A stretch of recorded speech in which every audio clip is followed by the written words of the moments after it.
অনেক প্রবাসী আছে যাদের জীবনের চাহিদার কোনো শেষ নেই।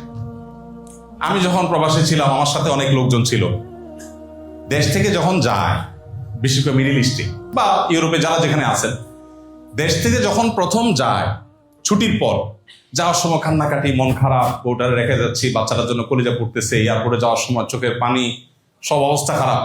যাওয়ার সময় বাচ্চারা মুছতে মুছতে বলে, বউরে শেষ, এইবার শেষ, আর আসবো না, এই ভিসাটা শেষ করি, আর বিদেশ ভাল লাগে না, ডাল খাই ভাত খাই, দেশে থাকবো।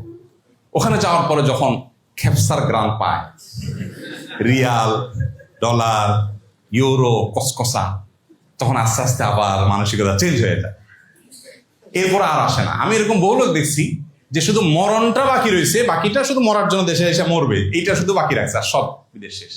ভাইরা আমার, দুনিয়ার চাহিদার কোনো শেষ নেই। আপনি প্রবাসে থাকেন, কিন্তু একটা টার্গেট থাকতে হবে।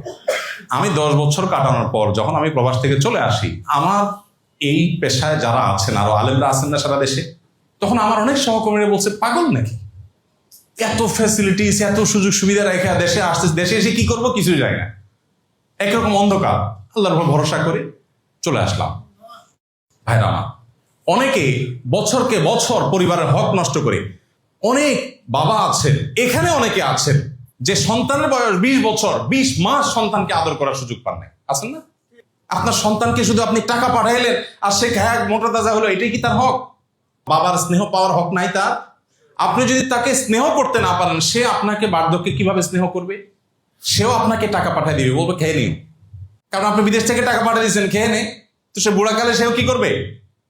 টাকা পাঠিয়ে দিবে, খেয়ে নাও। কিন্তু আপনি যখন অনুভব করবেন টাকাটাই সবকিছু না, সন্তানের ভালোবাসাটা দরকার হয়। অনেক প্রবাসী আছেন 20 বছর 25 বছর প্রবাসে কাটিয়েছেন, স্ত্রীকে 6 মাসের জন্য সময় দিতে পারেননি। খুবই দুর্ভাগ্যজনক বাস্তবতা।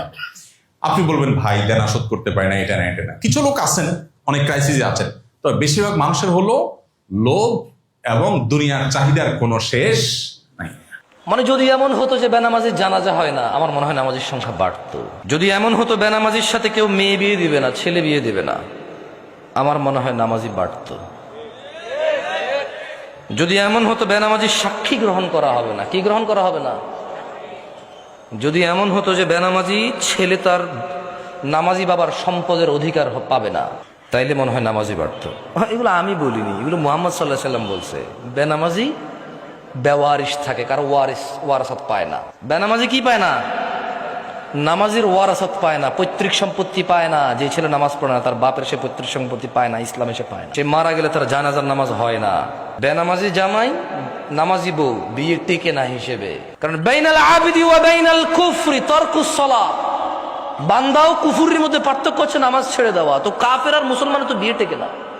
বাইনাল আবিদি ওয়া বাইনাশ শিরকি ওয়াল কুফর তারকুস সালাত। বান্দা শিরিক আর কুফরির মধ্যে পার্থক্য হচ্ছে নামাজ ত্যাগ করা। তো বেনামাজি নামাজি যদি বউ জামাই হয়, টিকবে না, তো থাকবে না এই সংসার। খুব সিম্পল লজিক। আপনি যেদিন হাদিসকে এভাবে দেখবেন, ওই দিন আপনি মানুষ হতে পারবেন। আদারওয়াইজ ওয়াজ শুনতে পারবেন, জুমায় যেতে পারবেন, খুতবা শুনতে পারবেন, কিচ্ছু হবে না।